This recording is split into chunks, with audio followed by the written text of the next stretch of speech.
अपनी आंखें खोल और गौर से देख तू कहां और किसके सामने खड़ा है। यहां बात सिर्फ एक बार समझाई जाती है, बस। फ्रेंड्स, मैं हूं आपका योगेंद्र सर। आज की वीडियो आपके लिए वरदान साबित होने वाली है। चाहे आप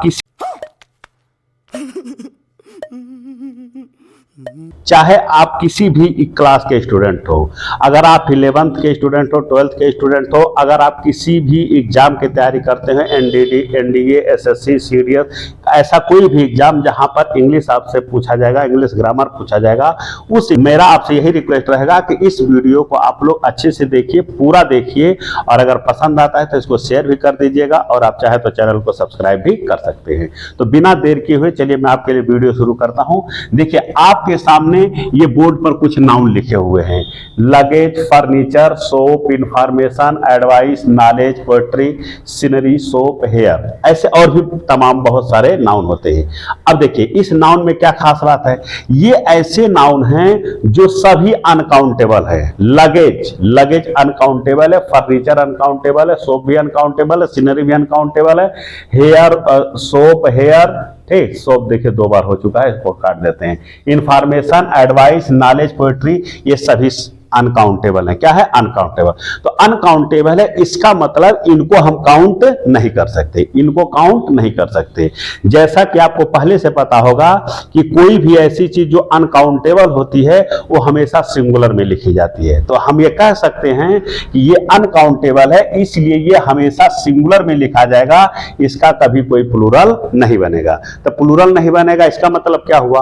प्लूरल बनाने के लिए हम लोग क्या करते हैं, नाउन में एस या ईएस जोड़ देते हैं, ठीक।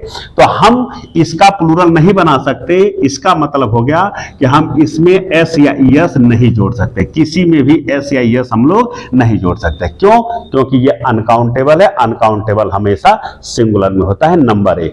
नंबर 2, अगर मान लेते हैं किसी सेंटेंस में आपको ये इसमें से कोई भी वर्ड दिख गया और इसमें किसी भी वर्ड में आपको यस लगा करके दिया गया है, तो समझ लीजिएगा कि वही आपका एरर है, वो एस आप हटा देंगे, सही हो जाएगा। लगेज में एस जोड़ दिया जाए, वही आपका एरर है, एस हटा दीजिए। फर्नीचर को फर्नीचर से कर दिया जाए, इसमें एस जोड़ दिया जाए, आप देखते ही समझ जाइए कि हमको कुछ नहीं करना है, इस एस को केवल हटा देना है, ठीक है। ऐसे ही सब में।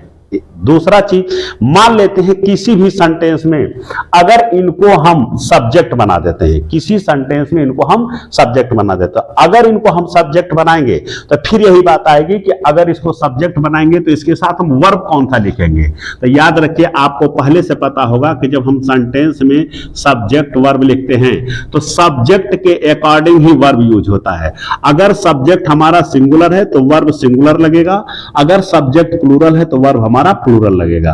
तो मान लेते हैं सब्जेक्ट के जगह पर इसमें से किसी को लिख दिया जाए तो ये सब सिंगुलर आएगा, इसलिए इनके साथ वर्ब भी हमारा सिंगुलर होगा, ठीक है। उम्मीद करता हूं कि आपको समझ में आ रहा होगा। अब इस बात को आइए मैं एग्जांपल के थ्रू देखिए कैसे आपको बताता हूं। जैसे देखिए, मान लीजिए लिखा है I have bought a lot of furniture, a lot of furnitures. अब ये आपको सेंटेंस किसी ने दे दिया और कह दे कि इसको आप चेक करिए, इसमें क्या एरर है, इसमें एरर है या नहीं, आप चेक करिए। तो देखिए, आप यहां से अगर देखते जाएंगे तो फर्नीचर में यस लगा है, ठीक। इसका मतलब कि फर्नीचर को प्लूरल बनाया गया है, और जबकि फर्नीचर आपका अनकाउंटेबल है और अनकाउंटेबल का प्लूरल बनता ही नहीं है। तो ये देखिए, आपका यही एरर है इसमें, इसी फर्नीचर में से एस को हटा दीजिए, अभी आपका ये सेंटेंस करेक्ट हो गया। ऐसे ही सब में कहीं इसमें यस लगा होगा, वही आपका एरर है, यस लगा होगा, एरर है, इसमें यस लगा होगा, एरर है, इसमें यस लगा होगा, एरर है, इसमें यस लगा होगा, एरर है, इसमें यस लगा होगा, एरर, सब में कहीं भी यस लगा होगा, एरर है। एक एग्जांपल मैं आपके लिए और दिखा देता हूं। देखिए, आई लाइक द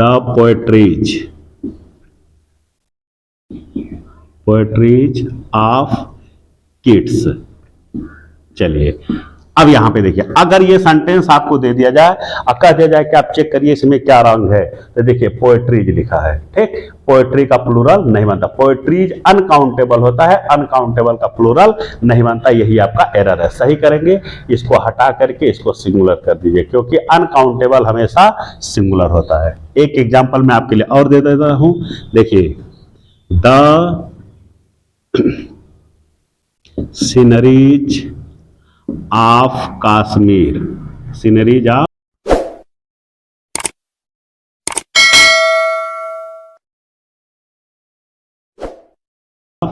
कश्मीर। ठीक, अब मान लेते हैं ये सेंटेंस आपके सामने आ गया। अगर कह दिया जाए कि चेक करिए इसमें क्या रॉन्ग है, तो इसमें देखिए सीनरीज, सीनरीज हमेशा अनकाउंटेबल होता है, इसका प्लूरल नहीं बनेगा। देखिए प्लूरल बना, यही आपका एरर है। सही करिए, इसको सिंगुलर बना दीजिए, सीनरी, ये आपका सेंटेंस सही हो गया। ठीक है, सीनरी ऑफ हुआ। अब देखिए दूसरी बात मैंने कहा कि अगर इसको हम सब्जेक्ट के रूप में लिखें, यहां देखिए फर्नीचर आया है लेकिन फर्नीचर सब्जेक्ट नहीं है, पोएट्री आया है लेकिन पोएट्री सब्जेक्ट नहीं है, लेकिन यहां पर देखिए ये सीनरी आया हुआ है। ठीक, अब ये आपको सब्जेक्ट का काम करेगा। किसका काम करेगा? सब्जेक्ट। यहां से देखिए यहां तक ये आपका सब्जेक्ट है। अब आगे हमको यहां पे वर्ब लिखना है, तो जब वर्ब लिखेंगे तो वर्ब हमेशा सब्जेक्ट के अकॉर्डिंग लिखा जाता है, तो इस वर्ब का सब्जेक्ट हमेशा उसके पीछे होता है। तो ये वर्ब अपने सब्जेक्ट को पीछे पलट के देखेगा, तो पीछे इसको दिखेगा। तो देखिए ये इसका स्ट्रक्चर देखिए, ये लिखा है सीनरी नाउन है, फिर ये ऑफ प्रीपोजिशन है, अब कश्मीर फिर नाउन है। याद रखिए कभी भी इस तरह का स्ट्रक्चर आपको मिले, noun plus preposition plus noun, तो जो सब्जेक्ट होगा वो हमेशा प्रीपोजिशन के पहले वाला नाउन होगा, ये बाद वाला नहीं, क्योंकि प्रीपोजिशन के बाद कोई भी नाउन प्रोनाउन आएगा वो ऑब्जेक्ट होगा। क्या होगा? ऑब्जेक्ट। तो ये प्रीपोजिशन है, प्रीपोजिशन के बाद कश्मीर आया है, इसका मतलब ये ऑब्जेक्ट है। कश्मीर यहां क्या है? ऑब्जेक्ट है। ठीक, अब वर्ब ऑब्जेक्ट के अकॉर्डिंग नहीं सब्जेक्ट के अकॉर्डिंग लगता है, तो ये आपका सब्जेक्ट हो गया। ठीक है, तो हम जो वर्ब लगाएंगे इस सीनरी के अनुसार, और सीनरी क्या है? अनकाउंटेबल, अनकाउंटेबल है इसलिए यहां पे सिंगुलर होगा, मतलब यहां पे इज हो सकता है। अगर मैं लिख दूं आर, तो sceneries, scenery of Kashmir is सही होगा, सीनरी ऑफ कश्मीर आर गलत होगा, इज सही होगा। ठीक है, उम्मीद करता हूं कि आपको ये बातें हमारी समझ में आई होंगी। ठीक है, तो किसी भी देखिए इसमें से किसी को भी अगर हम सब्जेक्ट बना दें तो उसके आगे अगर हमको वर्ब लिखना हो तो वो वर्ब हमेशा सिंगुलर होगा। क्या होगा? सिंगुलर होगा। अब आइए मैं दूसरे नियम के ऊपर चलता हूं। देखिए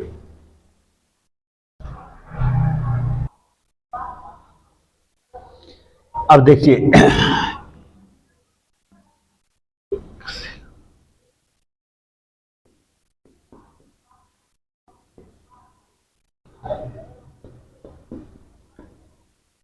ये सब आपके अनकाउंट कलेक्टिव नाउन है। कमेटी आपका कलेक्टिव नाउन है, ज्यूरी भी कलेक्टिव नाउन है, टीम भी कलेक्टिव नाउन और भी कलेक्टिव नाउन होते हैं। ठीक, इसमें हमको बताना यह है कि कलेक्टिव नाउन के साथ हम कभी सिंगुलर वर्ब का भी प्रयोग करते हैं और कभी प्लूरल वर्ब का भी प्रयोग करते हैं। कलेक्टिव नाउन के साथ सिंगुलर वर्ब का भी प्रयोग किया जा सकता है और प्लूरल वर्ब दोनों का प्रयोग किया जा सकता है। अब प्रश्न ये उठता है कि कलेक्टिव नाउन के साथ कब सिंगुलर वर्ब का प्रयोग होगा और कलेक्टिव नाउन के साथ कब प्लूरल वर्ब का प्रयोग होगा। तो देखिए कोई भी कलेक्टिव नाउन, सेंटेंस हमारे सामने मान लीजिए कोई आया, उसमें कलेक्टिव नाउन दिया है, तो अब बस अब ये चेक करिए कि इस सेंटेंस में जो कलेक्टिव नाउन का प्रयोग हुआ है उसका प्रयोग किस रूप में हुआ है। हो सकता है वो जो कलेक्टिव नाउन है उस सेंटेंस में बटा हुआ हो। क्या हो? बटा हुआ हो, डिवाइडेड हो। ठीक, ये भी हो सकता है कि जो कलेक्टिव नाउन हो डिवाइडेड ना हो, यूनाइटेड हो। क्या हो? यूनाइटेड हो। तो बस आपको इतना ही चेक करना है कि सेंटेंस में कलेक्टिव नाउन है, अगर वो यूनाइटेड सेंस में प्रयोग किया गया है, मतलब कि वो कलेक्टिव नाउन आपका बटा हुआ नहीं है, तब वो कलेक्टिव नाउन सिंगुलर होगा और तब उसके साथ सिंगुलर प्रयोग करेंगे। किसका प्रयोग करेंगे? सिंगुलर का। अब मान लीजिए कलेक्टिव नाउन ऐसा हो जो बटा हुआ हो। क्या हो? बटा हुआ हो, तो फिर वो प्लूरल माना जाएगा और तब उसके साथ प्लूरल वर्ब का प्रयोग करेंगे। इसका मतलब कि कलेक्टिव नाउन का यूज अगर हम लोग डिवाइडेड सेंस में करते हैं तब कलेक्टिव नाउन प्लूरल माना जाएगा, उसके साथ प्लूरल वर्ब लगेगा। अब कलेक्टिव नाउन अगर यूनाइटेड सेंस में प्रयोग किया गया है तब ये कलेक्टिव सिंगुलर माना जाएगा, तब इसके साथ सिंगुलर वर्ब का यूज होगा। ठीक है, जैसे देखिए मान लीजिए हम लिखते the committee has passed this proposal. अब ये आपका सेंटेंस देखिए, आपका चेक करिए करेक्ट है कि रॉन्ग है। तो ये सेंटेंस आपका करेक्ट है। ये देखिए कमेटी आपका कलेक्टिव नाउन है, ये सब्जेक्ट है, इसके साथ सिंगुलर वर्ब लगा है, तो ये यहां पर सिंगुलर है, इसके लिए सिंगुलर वर्ब लगा है, इसके लिए सेंटेंस आपका सही है।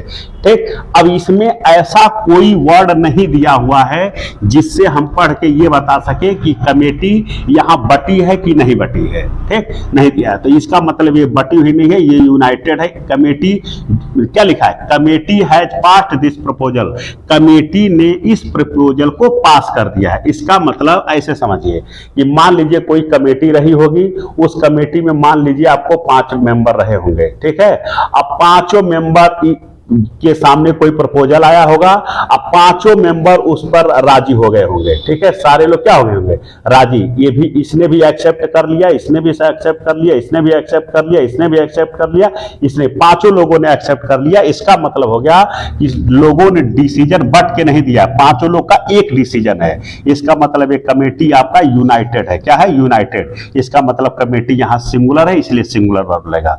अगर यही कंडीशन ऐसे रहता कि मान लीजिए ये 5 लोग कमेटी में बैठे हुए हैं और इनके सामने कोई मैटर आ गया, प्रपोजल आ गया, अब ये 2 लोग इसके फेवर में आ जाए, 2 लोग कमेटी के 2 मेंबर इसके फेवर में आ जाए कि ये प्रपोजल आपका करेक्ट है, लेकिन ये 3 लोग जो हैं इसके फेवर में ना आए, ये लोग इसको ना माने, ये तीनों लोग इस प्रपोजल के विरोध में चले जाएं, आइए 2 लोग इसके फेवर में चले जाएं। इसका मतलब कमेटी बट गई। कमेटी में 5 लोग हैं, 2 लोग कुछ और कर रहे हैं, 3 लोग कुछ और कर रहे हैं, इसका मतलब कमेटी बट गई।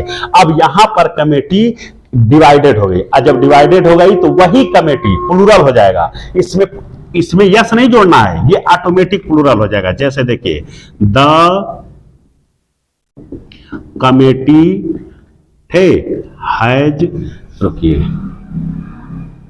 Committee is are divided at this proposal. अब ये सेंटेंस देखिए क्या कर रहा है कि the committee is are divided at this proposal, कि इस सेंटेंस में, इसकी बात करिए कि इस सेंटेंस में लिखा है कि इस प्रपोजल के ऊपर जो कमेटी है वो डिवाइड हो गई है, बट गई है। तो इसका मतलब कमेटी बट गई, 2 लोग कुछ और कर रहे होंगे, 3 लोग कुछ और कर रहे होंगे। अब ये कमेटी प्लूरल माना जाएगा, स्पेलिंग सेम रहेगा, ये प्लूरल माना जाएगा, इसलिए इसके साथ प्लूरल वर्ब। यहां देखिए कमेटी सिंगुलर है, इसलिए इसके साथ सिंगुलर वर्ब, यहां कमेटी आपका प्लूरल है, इसलिए प्लूरल वर्ब। तो देखिए ऐसे ही कोई भी कलेक्टिव नाउन हो, ये सबके साथ रूल होता है कि कलेक्टिव नाउन के साथ हम सिंगुलर वर्ब भी यूज कर सकते हैं, कलेक्टिव नाउन के साथ हम प्लूरल वर्ब भी यूज कर सकते हैं। अब हमको ये देखना है कि कलेक्टिव नाउन का प्रयोग जिस सेंटेंस में हम यूज करें, उस सेंटेंस में कलेक्टिव नाउन बटा हुआ है, डिवाइडेड है, या एक होकर के काम कर रहा। तो अगर एक होकर के काम करेगा तो वो सिंगुलर माना जाएगा, वर्ब भी सिंगुलर लेगा। अगर बटा हुआ रहेगा तो वो प्लूरल माना जाएगा, वर्ब भी वो तुम्हारा आपके क्या लेगा, प्लूरल लेगा। ठीक है, अब आइए अगले रूल पर चलते हैं। देखिए कुछ ऐसे वर्ड होते हैं जो यूनिट को रिप्रेजेंट करते हैं, कुछ ऐसे वर्ड होते हैं, नाउन होते हैं जो यूनिट को रिप्रेजेंट करते हैं। यूनिट का मतलब होता है इकाई, इकाई मतलब पैमाना, जिसमें कोई भी चीज हम लोग मापते हैं। जैसे देखिए डजन, 100, 1000, lakhs, है करोड़, स्कोर, माइल। देखिए ऐसे कोई और भी हो सकते हैं। ठीक, ये ऐसे वर्ड हैं जो यूनिट है। डजन क्या है, यूनिट है, एक पैमाना है। हम लोग केला खरीदने जाते हैं तो दर्जन से लेते हैं, 20 रुपया दर्जन, 25 रुपया दर्जन। ठीक है, तो ऐसे ही ये सारे जितने हैं ये सब क्या है, यूनिट है। अब आ जाइए, अब हमको इसमें बताना यह है कि ये जो नाउन है एक यूनिट की तरह प्रयोग होते हैं, तो इनका हम प्लूरल बना भी सकते हैं और नहीं भी बना सकते। इसका मतलब कि डजन में यस लग सकता है, 100 में भी लग सकता है, 1000 में भी लग सकता है, लाख में भी लग सकता है, करोड़ में भी लग सकता है, स्कोर में भी लग सकता है, माइल में भी लग सकता है। दूसरा कंडीशन, इसमें एस लग भी सकता है, नहीं भी लग सकता है, लग भी सकता है, नहीं भी लग सकता है, लग भी सकता है, नहीं भी, मतलब इस एस इसमें जोड़ देंगे तो प्लूरल हो जाएंगे, हटा लेंगे तो सिंगुलर हो जाएंगे। इसका मतलब हुआ कि इनको हम सिंगुलर और प्लूरल दोनों रूपों में प्रयोग कर सकते हैं। अब हमको काम वाली बात ये जाननी है कि कब इसका सिंगुलर बनेगा और कब इसका प्लूरल बनेगा। तो देखिए दो कंडीशन। रुको जरा, सबर करो, बोला धक्का बुक्की नहीं करने का, आराम से लेने का। हाँ, है अगर ये जितने यूनिट हैं इन यूनिट के पहले कोई भी नंबर लिख दिया जाए, क्या लिख दिया जाए? नंबर। ठीक, को इन यूनिट के पहले नंबर मतलब संख्या, जैसे डजन है तो 5 डजन, 500, 5000, 5 लाख, है ना, ऐसे।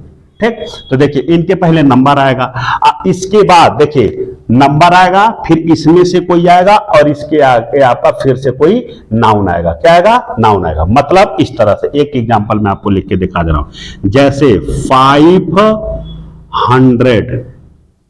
500, देखिए 5 में ये उठा लिया, इसमें से 5 डजन भी हो सकता है, 100 भी हो सकता है, 1000, किसी को भी ले सकते हैं, और आगे कोई नाउन रहे। ठीक, तो 500 रुपीज क्या हो गया? 500 रुपी, या 500 बॉय, या 500 गर्ल, कुछ भी हो सकता है। ठीक, तो अगर मान लेते हैं ये यूनिट के पहले, देखिए ये यूनिट है, यूनिट के पहले नंबर आ गया। ठीक, यूनिट के पहले नंबर और यूनिट के बाद क्या आ गया? नाउन आ गया। अगर ये वाला स्ट्रक्चर कहीं चलता है कि यूनिट के पहले कोई नंबर दिया हो और उसके आगे फिर नाउन हो, तो इस यूनिट में कभी यस नहीं लगेगा। मतलब अभी मजा आएगा ना भिड़ो। ये यूनिट हमेशा सिंगुलर होगा। मतलब कि 500 रुपी नहीं हो सकता, 500 होगा। 500 बॉय नहीं होगा, 500 गर्ल नहीं होगा। मतलब कि यूनिट के पहले नंबर, यूनिट के बाद अगर नाउन है तो यूनिट हमेशा सिंगुलर में लिखाएगा। क्या लिखाएगा? सिंगुलर। दूसरा चीज कि यूनिट के बाद जो नाउन आएगा ये प्लूरल हो जाएगा। क्या हो जाएगा? प्लूरल। तो जैसे 500 रुपीज, 500 बॉयज, 500 गर्ल्स। मतलब ऐसे देखिए, इसको मैं अलग कर देता हूं, 500 रुपी मान लीजिए आपको कहीं लिखा है और चेक करना हो कि चेक करिए राइट है कि रॉन्ग है। तो देखिए यूनिट के पहले नंबर, इसके बाद नाउन, तो यूनिट हमेशा सिंगुलर। ये आपका मिस्टेक है, इसको हटाइए। ठीक, ये हमेशा प्लूरल होगा। क्या होगा? प्लूरल। इसी तरह से देखिए 5, दूसरा मैं कर देता हूं, 3 नंबर आ गया, डजन्स, DOZEN, डजन्स बनाना। अब ये आपका रॉन्ग है। ठीक, मिलाइए, ये आपका यूनिट के पहले नंबर, इसके बाद नाउन, तो ये यूनिट हमेशा सिंगुलर होगा। तो पहला एरर इसमें ये है कि इसको हटाइए। दूसरा एरर है कि ये नाउन आपका प्लूरल होगा। हो गया। तो ऐसे कोई भी यूनिट हो, ऐसे कोई भी यूनिट हो, तो यूनिट के पहले अगर नंबर दिया हो, यूनिट के बाद नाउन दिया हो, तो इस यूनिट में कभी यस नहीं लगेगा, ये प्लूरल लिखा है, सिंगुलर लिखाएगा। लेकिन यूनिट के बाद वाला जो नाउन होगा वो हमेशा प्लूरल होगा। 500 रुपीज, 500 बॉयज, 500 गर्ल्स।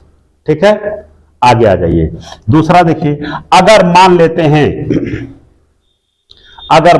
हैं इसमें से, रुकिए, ये जो मैं आपको स्ट्रक्चर बताया हूं क्या, कि नंबर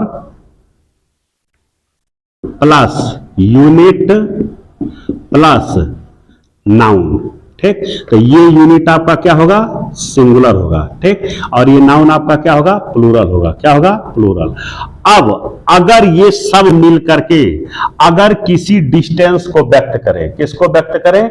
डिस्टेंस। हो सकता है डिस्टेंस व्यक्त करें, हो सकता है अमाउंट को व्यक्त करें। किसको व्यक्त करें?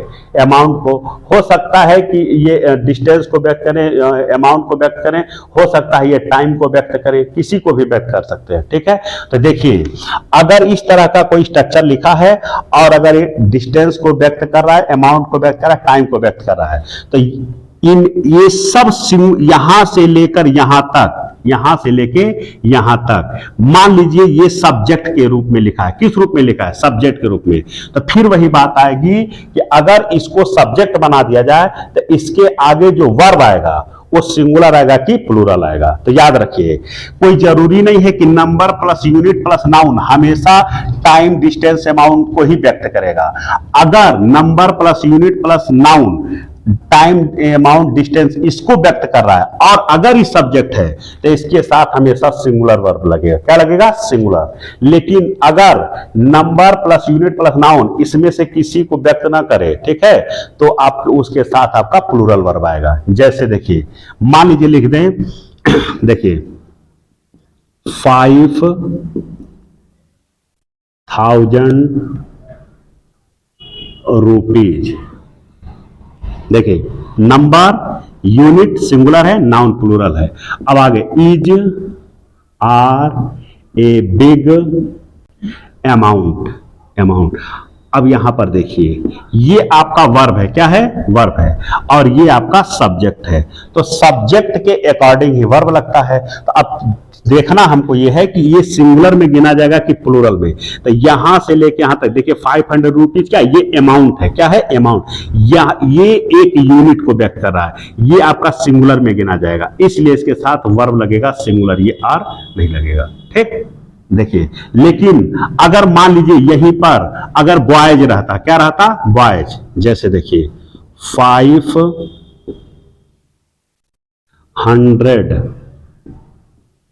बॉयज, ठीक, इज आर। अब मान लीजिए आगे कुछ लिखा है। अब आपको यहां चेक करना है कि 500 बॉय, ये देखिए आपका वर्ब है और ये आपका सब्जेक्ट है। तो अब हमको ये पढ़ना है कि इसके आगे सिंगुलर वर्ब आएगा कि प्लूरल वर्ब आएगा। तो देखिए 500 बॉयज, ठीक, ये आपका ना तो डिस्टेंस है, ना तो अमाउंट है, ना तो टाइम है। ठीक, तो ये प्लूरल में गिना जाएगा। किस में गिना जाएगा? प्लूरल में। और इसके साथ वर्ब आएगा प्लूरल। हो गया। अब इसी का दूसरा स्ट्रक्चर आप देखिए, अब देखिए इसके साथ सिंगुलर वर्ब क्यों लग रहा है? क्योंकि ये जो है जैसे ही यूनिट के पहले नंबर लगता है, ये इसको डेफिनिट बना देता है। क्या बना देता है? ये डेफिनिट अमाउंट को, डेफिनिट डिस्टेंस को, डेफिनिट टाइम को व्यक्त करता है। और जैसे ही ये डेफिनिट बनता है, ये सिंगुलर हो जाता है, इसके साथ सिंगुलर वर्ब लगता है। दूसरा कंडीशन, अगर इस नंबर को हटा दिया जाए, क्या कर दिया जाए? हटा दिया जाए, तो तुरंत ये इंडेफिनिट हो जाएगा। क्या हो जाएगा? इंडेफिनिट। और जैसे ही ये इंडेफिनिट होगा, ये तुरंत प्लूरल हो जाएगा। जैसे ये इंडेफिनिट होगा, ये तुरंत क्या हो जाएगा? प्लूरल हो जाएगा। जैसे मान लीजिए, देखिए डेफिनिट इंडेफिनिट ऐसे भी समझ सकते हैं आप। जैसे मान लीजिए हम लिख दें 5 लाख रुपीज, 5 लाख रुपी। ये क्या कह रहा है कि 5 लाख रुपए, तो 5 लाख रुपया एक डेफिनिट अमाउंट है। क्या है? Definite amount. जब हम कहते हैं कि हमारे घर में शादी थी, मैंने शादी में 5 लाख रुपया खर्च किया, तो 5 लाख डेफिनिट अमाउंट मैंने खर्च किया।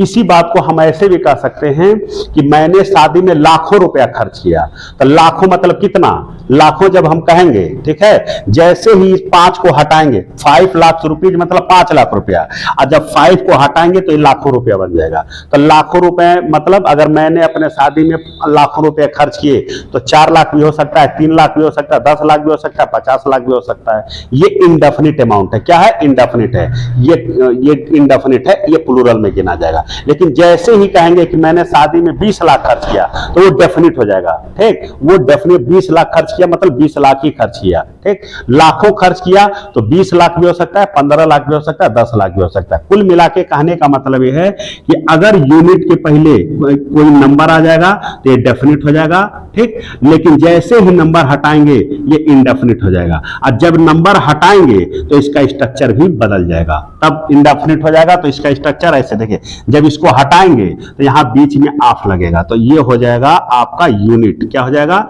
यूनिट। ये इसके बाद आएगा ऑफ, ये इसके बाद आपका आएगा नाउन। क्या आएगा? नाउन। और देखिए जब ये वाला स्ट्रक्चर था, number plus unit plus noun, तो क्या था? ये यूनिट सिंगुलर था और ये नाउन आपका प्लूरल था। लेकिन जैसे ही ये स्ट्रक्चर होगा, unit plus of plus noun, तो ये जो यूनिट होगा ये आपका प्लूरल हो जाएगा। क्या हो जाएगा? प्लूरल। और ये नाउन तो प्लूरल पर है, यहां भी प्लूरल है, यहां भी प्लूरल है। ठीक।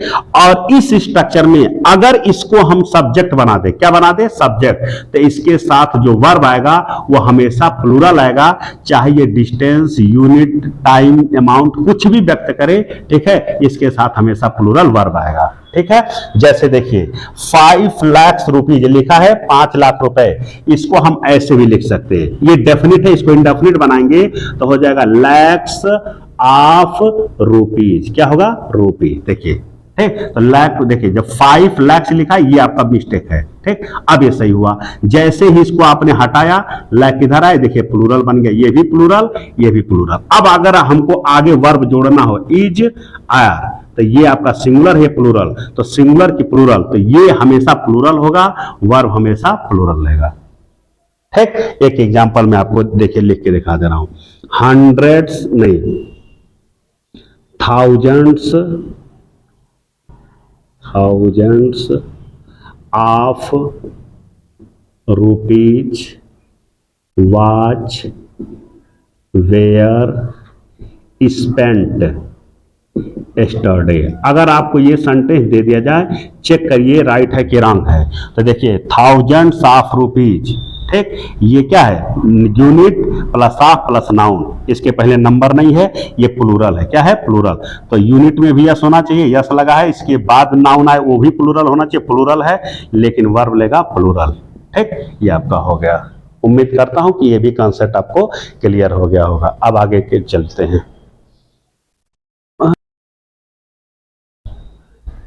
देखिए इसको तो आप पहचानते ही होंगे, ये आपका एपोस्ट्रोफी है, क्या है, apostrophe.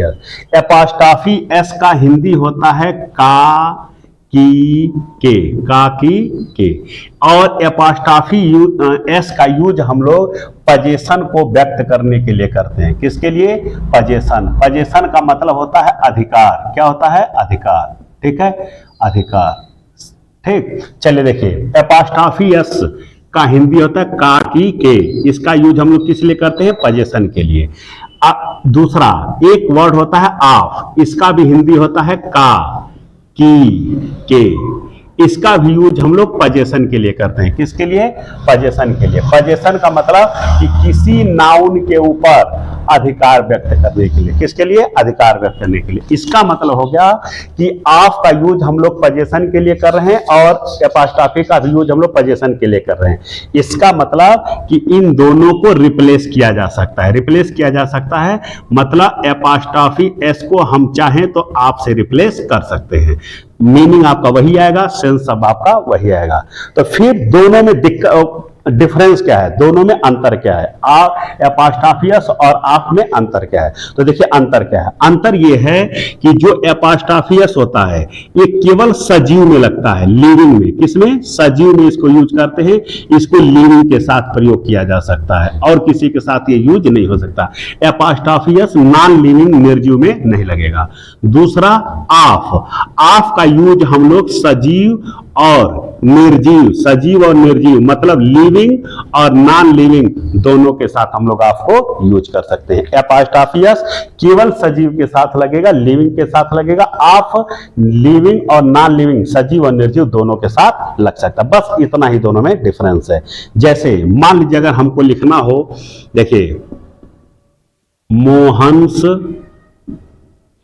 Brother, Mohan's brother is coming, Mohan's brother is coming, ये लिखा हुआ है, ठीक है। अब देखिए मोहन्स ब्रदर इज कमिंग, अब ये लिखा है मोहन, क्या लिखा है, मोहन, इसका हिंदी होगा मोहन। जैसे इसमें ये जोड़ेंगे एपोस्ट्रोफी, इसका हिंदी होगा मोहन का, मोहन का, मोहन की, मोहन के, जैसा जरूरत होगा हम लोग जोड़ लेंगे। तो मोहन्स ब्रदर, मोहन का भाई आ रहा है, तो देखिए एपोस्ट्रोफी किस में लगा है, मोहन में। मोहन क्या है, लिविंग है, सजीव है, ये सेंटेंस आपका करेक्ट है। एक और एग्जांपल देखिए, मोहन्स, मोहन में एपोस्ट्रोफी लगाइए, car is red, Mohan's car is red, Mohan की कार रेड है, एपोस्ट्रोफी किस में लगा है, मोहन में। मोहन क्या है, सजीव है, सजीव के साथ लगता है, ये भी सेंटेंस आपका करेक्ट है। अब देखिए जैसे मोहन ये लिखा मोहन ब्रदर, मोहन भाई, ये हम नहीं बता सकते। एक नाउन आपका मोहन है, एक नाउन का ब्रदर है। ऐसे पढ़ के हम नहीं बता सकते कि ब्रदर और मोहन में क्या रिलेशन है, ठीक है, क्या पोजीशन है, ठीक है। यहां हम संबंध भी कर सकते हैं, संबंध मतलब रिलेशन भी कर सकते हैं, ठीक। लेकिन जैसे ही यहां एपॉस्ट्रोफी लगाएंगे तुरंत हम दोनों का रिलेशन कंफर्म हो जाएगा। यहां देखिए मोहन कार, हम इस सेंटेंस को पढ़ के ये नहीं बता सकते कि मोहन की कार है कि कार मोहन। देखिए ये नहीं, मोहन कार, पता ही नहीं चला किसकी क्या है। और जैसे इसमें ये लगाएंगे तुरंत हमको पता चल जाएगा कि इस कार के ऊपर मोहन का अधिकार है। अधिकार को इंग्लिश में पोजीशन कहते हैं। इसका मतलब ये पोजीशन व्यक्त कर रहा है। सजीव में एपॉस्ट्रोफी एस लगता है, लगा हुआ, ये दोनों सेंटेंस आपका करेक्ट है। लेकिन जैसे ही लिखते हैं my pen's knob is broken, my pen's knob is broken. अब यहां देखिए मेरे पेन की जो नाभ है, जो नोक है, ठीक है, वो टूटी हुई है। अब देखिए एपॉस्ट्रोफी एस किसमें जोड़ दिया हमने, पेन में। पेन क्या है, निर्जीव, निर्जीव में ये नहीं लगता है, यही आपका रॉन्ग है। अब इसको करेक्ट करिए, तो करेक्ट करेंगे तो इसी के जगह पे आप लिख दीजिए, इसी एपॉस्ट्रोफी को आप से रिप्लेस कर दीजिए। लेकिन जब आप लगाते हैं तो ये उल्टा हो जाएगा, ये इधर चला जाएगा, ये दोनों अपना स्थान चेंज कर लेंगे। तो ये हो जाएगा नाब इधर आ गया, फिर ये ऑफ, और ये हो गया आपका पेन, माई पेन, दो एक ही साथ जाएगा, माई पेन। तो हो जाएगा knob of my pen is broken, ठीक। और देखिए noun plus of plus noun, noun plus of plus noun, इस तरह का कभी भी स्ट्रक्चर अगर आएगा तो ये जो ऑफ के पहले वाला जो नाउन है इसके साथ हमेशा द लगेगा। अब जाके सेंटेंस करेक्ट हुआ, the knob of my pen is broken. अगर द नहीं लगाएंगे तो फिर आपका ये रॉन्ग हो जाएगा, ठीक है। अब ये देखिए, और यहां पे देखिए मोहन्स ब्रदर लिखा है, यहां पे मोहन में एपॉस्ट्रोफी एस लगा है, ठीक, सजीव में लगा, यही सही है। अगर हम इसको आप से लिख देते तो भी सही हो जाता। तो आप लिखेंगे तो कैसे, आप लिखेंगे, इसको मैं मिटा देता हूं, देखिए इसको आप लिखेंगे आप, तो आप लिखेंगे तो ब्रदर इधर आ जाएगा, मोहन इधर, तो हो जाएगा ब्रदर आप मोहन। अब फिर देखिए यही structure, noun plus of plus noun, तो द लगेगा, तो हो जाएगा the brother of Mohan is coming, brother of Mohan is coming. मतलब कि मोहन्स ब्रदर इज कमिंग को द ब्रदर ऑफ मोहन भी लिखा जा सकता है, ठीक है। ये आपका दूसरा कॉन्सेप्ट। आगे चलते हैं, देखिए यहां पे लिखा है सेंटेंस ऊपर वाले में, the manager and the principal have come, ठीक। यहां पे हैज या हैव में से एक लगाना है। नीचे सेंटेंस लिखा है the manager and principal have come, यहां भी हैव में से एक ही लगाना है। लेकिन अगर सेंटेंस को आप ध्यान से देखिए तो यहां मैनेजर के पहले आर्टिकल द लगा है, प्रिंसिपल के पहले भी आर्टिकल द लगा है। मैनेजर के पहले यहां आर्टिकल द लगा है, लेकिन यहां प्रिंसिपल के पहले आर्टिकल द नहीं लगा है। अब बात यह है कि इस वर्ब को छोड़ दीजिए, केवल इतने को चेक करिए, the manager and the principal, the manager and principal, दोनों में ये सही है कि ये सही है, ठीक है। एक बार देखिए, दो मैनेजर आपका नाउन है, क्या है, नाउन है। प्रिंसिपल आपका क्या है, नाउन है। अब दोनों नाउन के साथ आर्टिकल द लगा है। यहां पर मैनेजर आपका नाउन है, प्रिंसिपल आपका नाउन है, लेकिन यहां एक ही बार आर्टिकल लगा है। तो केवल इतने की बात करिए, दोनों में आपका कौन सा स्ट्रक्चर सही है, ये वाला स्ट्रक्चर सही है कि ये वाला स्ट्रक्चर है। तो पहला आप जान लीजिए, इसमें दोनों स्ट्रक्चर सही है, ये भी सही है, ये भी सही है, ठीक। अब आपको ये चेक करना है कि आगे यहां इनके, ये देखिए आपका सब्जेक्ट है, क्या है, सब्जेक्ट, ये आपका क्या है, सब दोनों यहां से यहां तक ये आपका सब्जेक्ट है, और यहां भी दोनों आपका सब्जेक्ट है। देखिए दोनों सब्जेक्ट एंड से जुड़े हुए हैं, दो सब्जेक्ट है एंड से जुड़े हुए हैं, दो सब्जेक्ट है एंड से जुड़े हुए हैं। नीचे भी दो सब्जेक्ट मतलब नाउन समझिए, दो नाउन एंड से जुड़े हैं, नीचे भी दो नाउन एंड से जुड़े हुए हैं, ठीक है। और दोनों सब्जेक्ट का काम कर रहे हैं, ठीक। तो याद रखिए, जब दो नाउन एंड से जुड़े हों, अब दोनों कॉमन नाउन है, प्रिंसिपल भी कॉमन नाउन है, मैनेजर भी कॉमन नाउन है, मैनेजर कॉमन नाउन है, प्रिंसिपल भी कॉमन नाउन, मतलब ऐसे कहिए कि दो कॉमन नाउन है और दोनों एंड से जुड़े हुए हैं, दो कॉमन नाउन है, दोनों एंड से जुड़े हुए हैं। पहले सेंटेंस में दोनों कॉमन नाउन के पहले आर्टिकल द लगा है, नीचे वाले में केवल एक ही के पहले आर्टिकल द लगा हुआ है, दूसरे के पहले नहीं लगा है। तो इसमें दोनों में से किसको सही माना जाएगा, दोनों सही माना जाएगा। अब आगे आइए, ये ये सेंटेंस में आपका सब्जेक्ट है, तो आगे वर्ब लिखना है। हमको पहले से पता है कि वर्ब सब्जेक्ट के अकॉर्डिंग लिखा जाएगा। अब इसके साथ सिंगुलर वर्ब लिखें कि प्लूरल, तो अगर ये सिंगुलर में है तो इसके साथ सिंगुलर वर्ब लिखेंगे, अगर ये प्लूरल है तो इसके साथ प्लूरल वर्ब लिखेंगे। अब ये कैसे पता चलेगा कि ये सिंगुलर में गिना जाएगा कि प्लूरल में? ये दोनों में आ सकता है। ठीक, देखिए इसके लिए कंडीशन समझिए। जैसे मान लीजिए कि मैं हूं, मैंने कोई स्कूल खोल दिया। जैसे मैं हूं, ठीक है, मैंने कोई एक स्कूल खोल दिया। ठीक, मैंने स्कूल खोला तो मैं इस स्कूल का मैनेजर हो गया। क्या हो गया? मैनेजर हो गया, नंबर एक।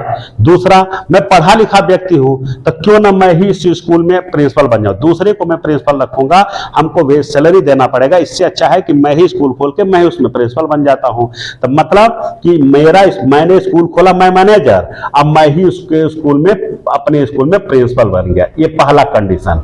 तो इसका मतलब क्या हुआ कि आदमी एक है, मैं ही हूं, लेकिन मेरा पोस्ट दो है। मैं ही इस स्कूल में मैनेजर हूं, अब मैं ही इस स्कूल में प्रिंसिपल हूं। मतलब मैनेजर और प्रिंसिपल दोनों मिलकर के एक आदमी की बात कर रहे हैं। ठीक, दूसरा कंडीशन, मान लीजिए मैंने कोई स्कूल खोला, ठीक है, तो स्कूल खोल दिया तो मैं मैनेजर बन गया। क्या बन गया? मैनेजर। दूसरा कंडीशन कि मैं पढ़ा लिखा नहीं हूं तो स्कूल में मैं किसी दूसरे को प्रिंसिपल रख देता हूं, या मेरे पास टाइम नहीं है तो मैं किसी दूसरे को प्रिंसिपल बना देता हूं। ठीक है, मैंने किसी दूसरे को। अब सोच करके देखिए कि स्कूल मैंने खोला, मैं मैनेजर हो गया, अब मैंने किसी व्यक्ति को किसी स्कूल में प्रिंसिपल बना दिया, तो मैनेजर मैं हूं, अब प्रिंसिपल कोई और है। मतलब ये दोनों दो लोग हैं, दोनों दो लोग। बस यही कंडीशन है यहाँ पे। ठीक है, यही आपको चेक करना है कि ये मैंने दोनों कॉमन नाउन एक ही व्यक्ति है या अलग अलग है, यही आपको चेक करना है। अगर दोनों कॉमन नाउन एक ही होंगे तो वो सिंगुलर माना जाएगा, उसके साथ सिंगुलर वर्ब लगेगा। अगर दोनों कॉमन नाउन तो अब दो व्यक्ति होंगे, अलग अलग होंगे, तो प्लूरल माना जाएगा, उसके साथ प्लूरल वर्ब लगेगा।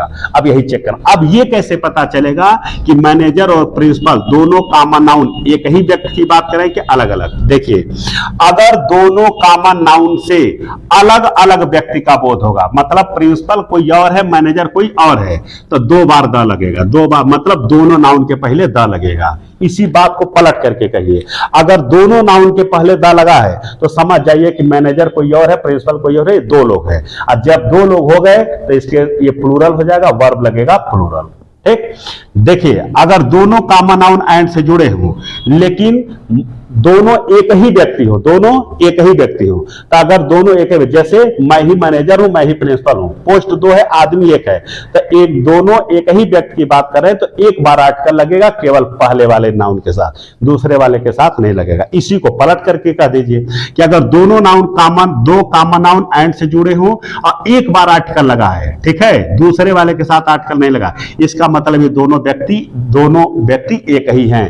तो एक है इसका मतलब ये सब सिंगुलर है, तब इसके साथ सिंगुलर वर्ब लगेगा। आज समझ में? तो उम्मीद करता हूं कि ये भी आपको समझ में आया होगा। अब आइए नेक्स्ट कॉन्टेक्स्ट पे।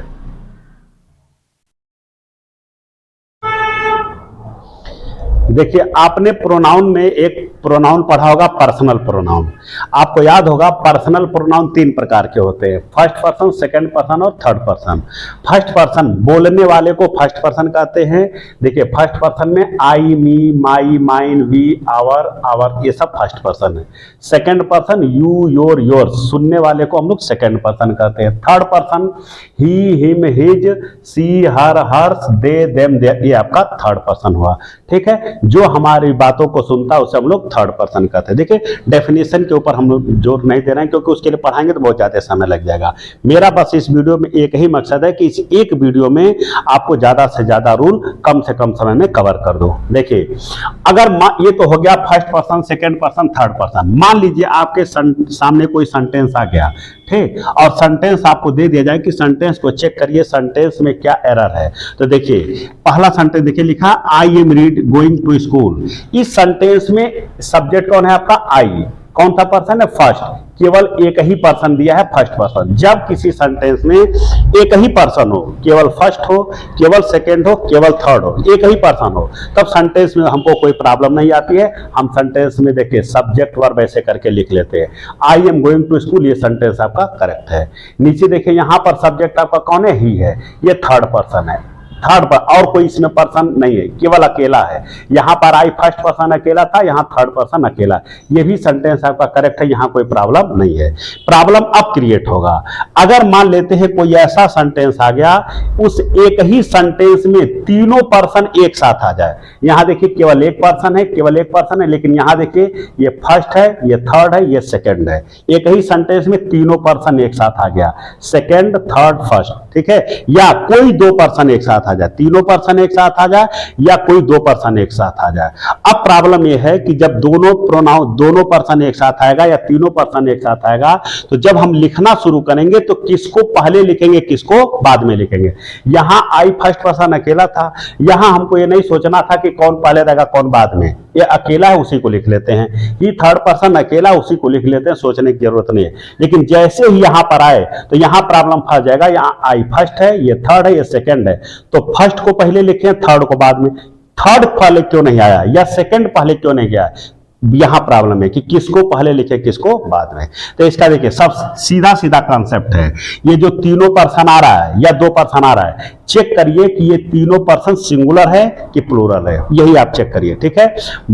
मान लीजिए तीन कंडीशन होगा। मान लीजिए कि ये जो तीनों पर्सन के प्रोनाउन हैं, तीनों पर्सन के प्रोनाउन हैं आपके, और ये तीनों सिंगुलर हैं। क्या हैं, तीनों पर्सन हैं, ठीक, लेकिन सिंगुलर है। क्या है, सिंगुलर। तो उनका क्रम 231 का होगा। कितना, 231। 231 मतलब पहले सेकंड पर्सन आएगा, फिर थर्ड पर्सन आएगा, फिर फर्स्ट पर्सन, अब बीच में कामा लगेगा सबके, ठीक है।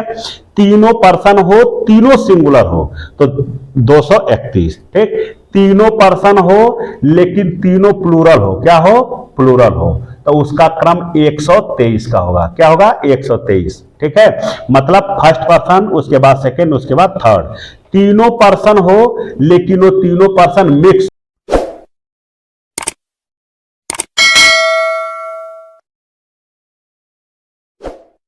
तो क्या हो, मिक्स। मिक्स का मतलब कि उसमें फर्स्ट हो, सेकंड हो, थर्ड हो गया ना, ठीक है। नहीं सॉरी से मिक्स का मतलब कि यहां देखिए तीनों पर्सन सिंगुलर है, तीनों पर्सन प्लूरल है। यहां तीनों पर्सन हो लेकिन सिंगुलर और प्लूरल मिक्स हो, यहां केवल सिंगुलर, यहां केवल प्लूरल, इसमें सिंगुलर प्लूरल मिक्स हो, तब मिक्स रहेगा तो भी उसका क्रम 123 का। तो तीनों पर्सन सिंगुलर है 231 के क्रम में रखिए, तीनों पर्सन प्लूरल है 123 के क्रम में रखिए, सिंगुलर प्लूरल मिक्स है तब भी 123 के क्रम में रखिए, ठीक। अगर हम सब्जेक्ट के रूप में लिखेंगे तो इनके बाद वर्ब जो होगा वो हमेशा प्लूरल आएगा। क्या आएगा, हमेशा प्लूरल, क्योंकि देखिए 1 2 3 लोग हो गए, प्लूरल हो गया, 3 लोग हो गए, प्लूरल हो गया। कोई जरूरी नहीं है कि हमेशा 3 ही लोग आएंगे, हो सकता है 2 ही लोग आए, तो 2 लोग रहेंगे तो उसमें से जो नहीं है उसको हटा दीजिए। जैसे मान लीजिए सेकंड है, थर्ड है, फर्स्ट नहीं है तो हटा दीजिए, 23 का क्रम हो जाएगा। सेकंड है, फर्स्ट है, थर्ड नहीं है तो थर्ड हटा दीजिए, 21 का क्रम हो जाएगा। जो नहीं है उसको हटा लेंगे, लेकिन क्रम आपका यही रहेगा। अभी इस आधार पर आइए चेक करिए सेंटेंस सही है कि आपका गलत है, ठीक है। तो देखिए ये first person, second person, third person, ये तीनों सिंगुलर है। क्या है, तीनों सिंगुलर है, लेकिन इनका क्रम चेक करिए, इनका क्रम चेक करेंगे तो ये आपका नहीं सॉरी, ये आपका फर्स्ट, ये थर्ड, ये आपका सेकंड। 132, आप देखिए 132 का ही नहीं है, ठीक है। तीनों सिंगुलर है तो इसका क्रम होना चाहिए 231 का। क्या होना चाहिए, 231। तो 231 करिए, मतलब पहले सेकंड, फिर थर्ड, फिर ये, इसको चेंज करके इसको करेक्ट करेंगे तो हो जाएगा यू, ठीक, ही एंड आई, ठीक। ये वर्ब हमेशा प्लूरल रहेगा। ये नीचे वाले का आंसर ये ऊपर है, ठीक है, ये आपका करेक्ट हो गया। उसी तरह से यहां देखिए यू, दे एंड वी। अब देखिए ये तीनों प्लूरल, ये भी प्लूरल, ये तीनों प्लूरल है, तो तीनों प्लूरल है। क्रम इसका चेक करिए, इसको मैं मिटा दे रहा हूं, इसका क्रम चेक करिए। तो इसका क्रम चेक करेंगे तो ये आपका सेकंड, ये आपका थर्ड, ये आपका फर्स्ट। 231 देखिए, जब तीनों प्लूरल हो तो 231 नहीं 123 आएगा। क्या आएगा, 123। तो ये आपका सेंटेंस ये भी आपका रॉन्ग है, इसको करेक्ट करेंगे तो देखिए 123 में लाइए। पहले first we, you and they, you we and they are, ठीक। बाकी आपका सारा यही रहेगा, ठीक। इसका क्रम ये कर दीजिए, सेंटेंस आपका करेक्ट हो जाएगा। नीचे वाले को देखिए, अब इसको मैं इरेज कर दे रहा हूं, इसको देखिए देखिए देखिए ये आपका क्या है, ही यू वी, ये आपका मिक्स है। क्या है? मिक्स है। तो मिक्स है तो क्रम चेक करिए, थर्ड, सेकंड, फर्स्ट, 321।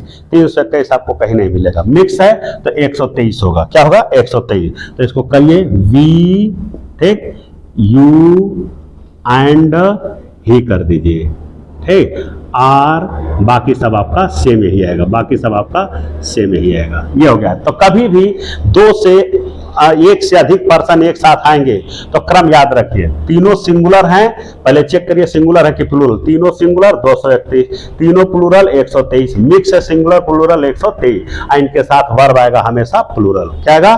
प्लूरल। ठीक, अब आगे के कॉन्सेप्ट पे चलिए।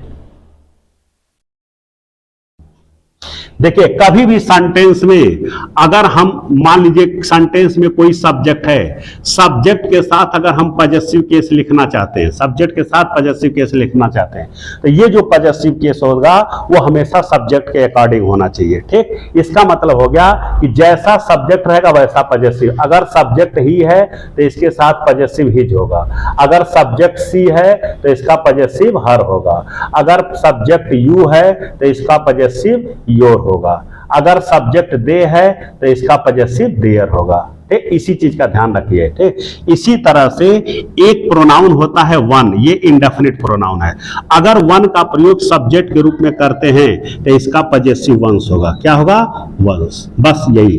ठीक, अब आपको देखिए, जैसे मान लीजिए लिखा है one should do his duty, one should do his duty. अब ये सेंटेंस आपको डू हिज कर देता हूं, एक और ऑप्शन में रख देता हूं हर ड्यूटी।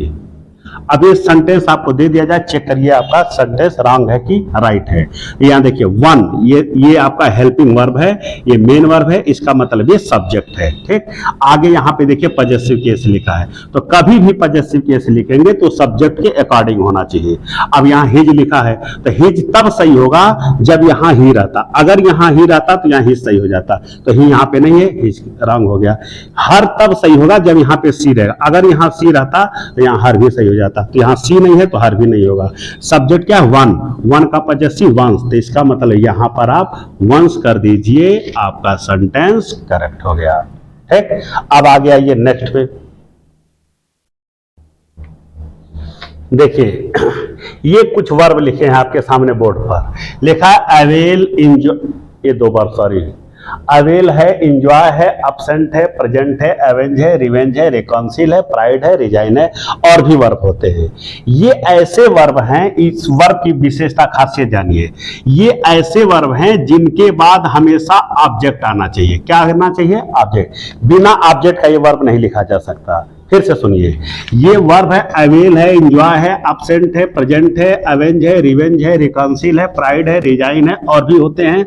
ये ऐसे वर्ब हैं कि इनके साथ हमेशा ऑब्जेक्ट का होना कंपलसरी है। अगर इनके बाद ऑब्जेक्ट है, इनके साथ अगर ऑब्जेक्ट दिया है तो सेंटेंस करेक्ट है, कोई दिक्कत नहीं है। लेकिन मान लीजिए कोई ऐसा सेंटेंस आ गया जिसमें वर्ब के, ध्यान रखिए, वर्ब के रूप में ये आया हो लेकिन उसके आगे अगर ऑब्जेक्ट नहीं आया, इनका प्रयोग वर्ब, जैसे ऐसे सुनिए, सब्जेक्ट, वर्ब, ऑब्जेक्ट। देखिए, अगर वर्ब के स्थान पे इसमें से कोई भी आया हो, वर्ब के स्थान पे इसमें से कोई भी आया हो तो आगे ऑब्जेक्ट का होना अनिवार्य है। अगर इसमें से कोई भी यहां लिखा हो तो ऑब्जेक्ट होना चाहिए। ठीक, तो तब तो सेंटेंस करेक्ट हो जाएगा। लेकिन अगर सेंटेंस में सब्जेक्ट हो, वर्ब हो, अब वर्ब के स्थान पे इसमें से कोई आया हो लेकिन आगे कोई ऑब्जेक्ट ना हो तो तुरंत सेंटेंस आपका रॉन्ग। अगर ऑब्जेक्ट नहीं है तो सेंटेंस भी आपका रॉन्ग हो जाएगा। बस इतना ही कंसेप्ट है कि इनके बाद ऑब्जेक्ट का होना कंपलसरी है। तो मान लीजिए ऑब्जेक्ट है, कोई दिक्कत नहीं है, लेकिन अगर ऑब्जेक्ट नहीं है तो अगर ऑब्जेक्ट नहीं है तो फिर वो रॉन्ग हो जाएगा। अब कहा जाएगा उसको करेक्ट करिए, तो करेक्ट करने का उपाय है कि ऑब्जेक्ट ला करके जोड़ दीजिए। अब ऑब्जेक्ट जोड़ेंगे क्या? ऑब्जेक्ट के रूप में हम लोग कोई रिफ्लेक्सिव प्रोनाउन जोड़ेंगे। क्या जोड़ेंगे? Reflexive pronoun. बस ये हो गया आपका, और कुछ नहीं है इसमें। फिर से सुनिए, ये ऐसे वर्ब हैं इनके आगे ऑब्जेक्ट का होना अनिवार्य है। ऑब्जेक्ट है तो सेंटेंस राइट है, अगर ऑब्जेक्ट नहीं है तो वहां आप ऑब्जेक्ट जोड़ दीजिए। और ऑब्जेक्ट के रूप में किसको जोड़ेंगे? किसी रिफ्लेक्सिव प्रोनाउन को। अब रिफ्लेक्सिव प्रोनाउन जैसे myself, herself, myself, herself, ourselves, ये आपको पहले से आपको पता होगा, ठीक है।